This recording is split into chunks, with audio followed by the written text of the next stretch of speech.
दोस्तों, जब मैं उदयपुर ज़िले के तहसील कोटड़ा में तहसीलदार था, तो वहाँ पर एक समस्या आई कि हमारे क्षेत्र में कुछ जगह पर मुझे सूचना मिली कि पोलियो की दवाई नहीं पिलाई गई कभी उनको। और पल्स पोलियो अभियान हमारे यहाँ 1995 से लगभग चला हुआ है। और कुछ केसेस भी पोलियो के निकल के आए थे, वो विश्व के कुछ ही जगह पे निकले थे। और उसमें इंडिया भी था, और इंडिया में राजस्थान भी था उसमें, कि जहाँ पर पोलियो के केसेस आए। तो बड़ा दुखद था कि हमारे यहाँ इस तरह का केस हो रहा है। और मेरे क्षेत्र के अंदर इस तरह की वारदात हो रही है कि पोलियो तक की दवाई नहीं पिलाई गई। तो उसके बारे में मैंने डॉक्टर से जांच करी। तो जो उनके रिकॉर्ड के अनुसार तो पिला रखी थी, लेकिन लोग झूठ नहीं बोल सकते। लोग उन्हें बताया कि इतनी दूर पिलाने कोई आया ही नहीं।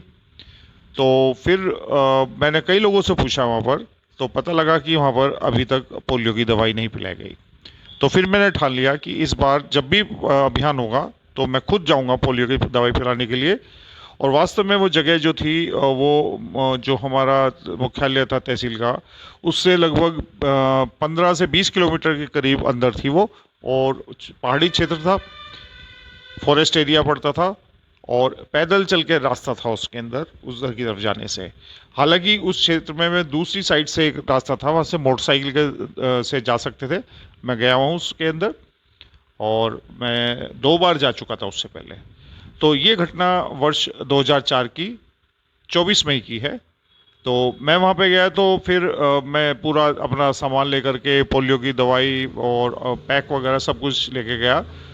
तो वहाँ पर मुझे याद है कि शायद 71 के करीब 70 to 90 जो बच्चे थे वो एनरोल थे उस पुराने वाली जो लिस्ट थी उन्होंने। और रास्ते में से एक और जगह वहाँ पे पीएचसी पड़ती थी, प्राथमिक स्वास्थ्य केंद्र। वहाँ से डॉक्टर से मैंने कहा कि आप मुझे थोड़ा सा और दे दो पोलियो की दवाई, बाई चांस ये ख़राब होगी बीच में, या मैं आपको फिर वापस कर दूंगा ला करके।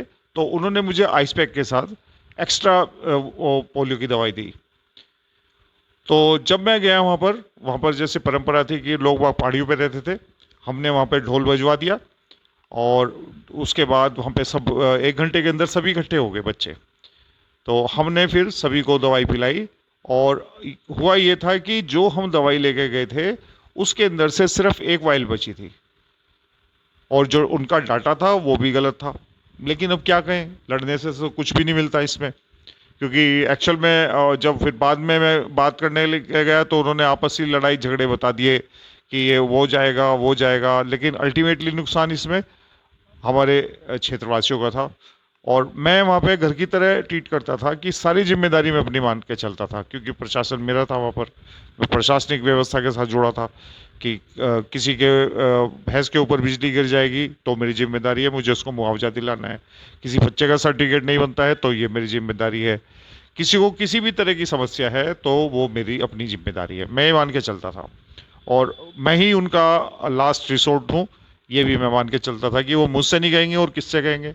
और लोगों को इतना विश्वास था मुझे भी उन पर, कि रात को 12-1 बजे आकर के भी वो अपनी समस्या मुझे बता देते थे।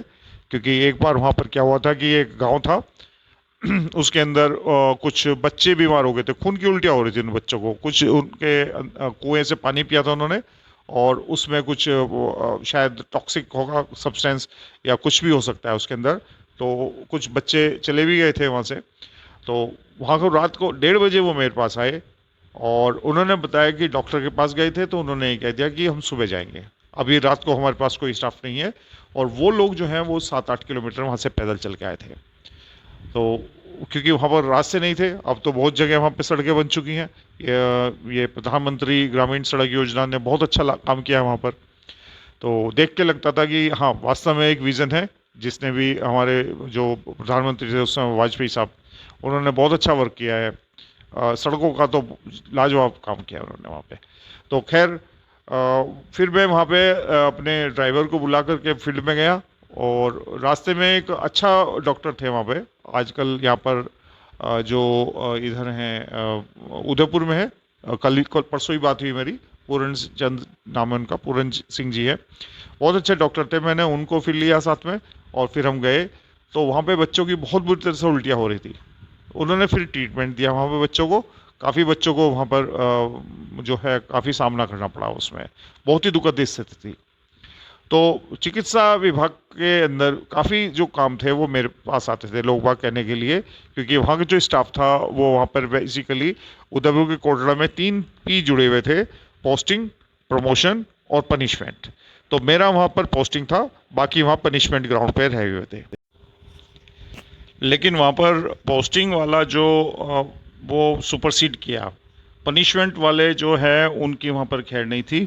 वो या तो वहाँ से भी वो ट्रांसफ़र करा के गए या फिर वो सुधरे।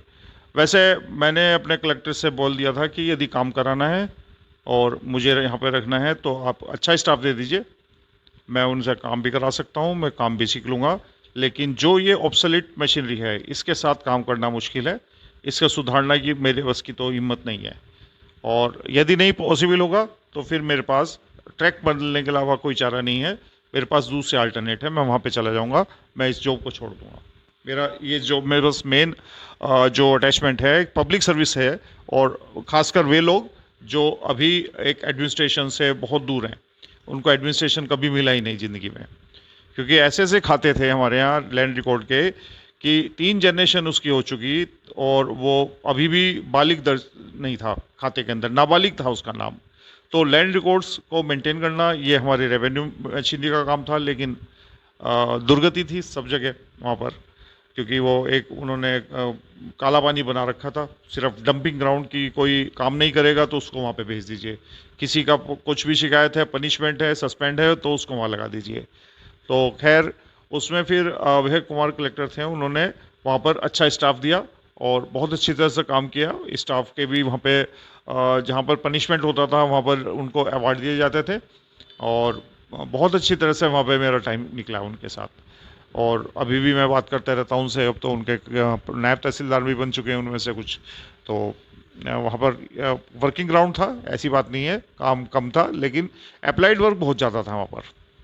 कि फील्ड वर्क इतना था कि आप एक काम को लेके चलेंगे तो पूरा दिन आपका पूरा नहीं हो पाएगा, क्योंकि वास्ट एरिया था बहुत ज़्यादा वो। और इस वहाँ पर जो है लोगों के अंदर साइकोलॉजी थी कि वो क्या नाम वहाँ पर नहीं रहेंगे, पनिशमेंट ग्राउंड है, हम बीमार हो जाएंगे, हमें ये हो जाएगा। लेकिन मैंने वहाँ पे पूरा काम का एंजॉय किया।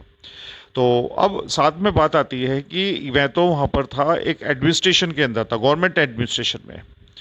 दूसरी जो बात आई है जो आज की जो मुझे देखने को मिली है, अभी पिछले हफ्ते की बात है, पिछले हफ्ते या अप्रैल के लास्ट वीक की बात है, वो सोशल एडमिनिस्ट्रेशन की बात आई है मेरे सामने। कि ज़रूरी नहीं है कि हम गवर्नमेंट में रह कर के इतना अच्छा एडमिनिस्ट्रेशन करें। हम सोशल एडमिनिस्ट्रेशन की बात करें तो बहुत सारे जो इस समय कोरोना के टाइम में जो है सोशल एडमिनिस्ट्रेशन भी मिल रहे हैं। मैं रेफरेंस देना चाहूँगा कि हमारे सर और सीनियर डॉक्टर राजेश मलिक जो मेरठ कॉलेज में है, मेरी उनसे बात अक्सर होती रहती है, दिन में 2 या 3 बार बात हो जाती है। तो मैं जब भी बात करता हूँ उनसे तो वो कहते थे कि मैं अभी बात करूँगा, बहुत टेंशन में थे वो। मैंने फिर उनसे पूछा कि सर क्या बात है? तो उन्होंने बताया कि उनके बचपन के जो दोस्त हैं वो यहाँ पर मेरठ के सुपर स्पेशलिटी जो हॉस्पिटल है और इसका LLRM का, वहाँ पे एडमिट है और बहुत टेंशन में थे सर। तो फिर मैंने कहा सर मैं आपसे वहीं मिलने आता हूँ या फिर मैं आपके साथ चलूँगा। तो अगले दिन जब वो सर गए तो मैं उनके साथ सिर्फ ये देखने के लिए गया कि क्या पोजीशन है, क्योंकि मैंने सोचा कि बाई चांस मैं जॉब में होता तो भी तो मुझे कोविड लोगों के बीच में काम करना पड़ता। तो अभी भी मैं वही हूँ, शैलेंद्र सिंह हूँ, मैंने गवर्नमेंट जॉब छोड़ दिया तो क्या बात हुई इसमें? अभी भी मेरे अंदर वो जो सर्विस करने की बात है मैं कर सकता हूँ। तो खैर मैं यही बात देखने के लिए सर के पास साथ वहाँ पे गया, और ये मैं जो वीडियो शेयर कर रहा हूँ सर जो हैं बात कर रहे हैं एक्चुअल में जो उनके जो सर के जो दोस्त हैं वो तो अंदर उसमें एडमिट थे ICU के अंदर, और उनकी जो फैमिली थी सब जो उनकी बेटी और उनकी वाइफ जो थी वो बाहर पेड़ के नीचे बैठ करके उन्होंने पूरी रात गुजारी है उसमें। और वहाँ पे पूरे पेड़ के नीचे कई लोग जो हैं वो ऐसे ही बैठे हुए थे और नीचे चादर डाल करके वो वहाँ पर सोए, पूरी रात वहाँ करी। तो फिर हमने डिसाइड किया कि सर ऐसा करते हैं कि रहने का अरेंजमेंट करा देते हैं। तो वहाँ होटल में जो अरेंजमेंट है वो 1500-1600 रुपये पर डे के हिसाब से। अब हम किसान आदमी हैं, इतना 4-5 लाख रुपया पेशेंट के ऊपर लगाएंगे और फिर उसके बाद ये इतना सारा और हम पैसा देंगे, तो वो किस काम का है? हम तो टूट चुके होंगे। हम ठीक होकर के जब घर जाएंगे तो हम इकोनॉमिक क्राइसिस फेस करेंगे, उसके लिए कोई सामने नहीं आएगा।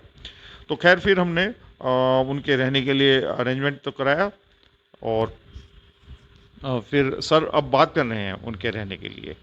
तो पता नहीं क्यों मेरे अंदर एक जिज्ञासा हुई कि मुझे सर के साथ जाके देखना चाहिए। तो वास्तव में सर का एक जो सोशल एडमिनिस्ट्रेशन है वो शानदार मुझे देखने को मिला। जो मैं अपना सोचता था कि मैं अच्छा काम करता हूँ, तहसील में रह करके बहुत अच्छा काम किया, लेकिन सर के सामने मेरे सारे काम फ्लॉप हैं। इस समय सर जो बहुत सीरियस तरीके से बात कर रहे हैं और उनको देख करके लग रहा था कि सर जो हैं 4-5 दिन से सिर्फ 2 या 3 घंटे सो पा रहे हैं। तो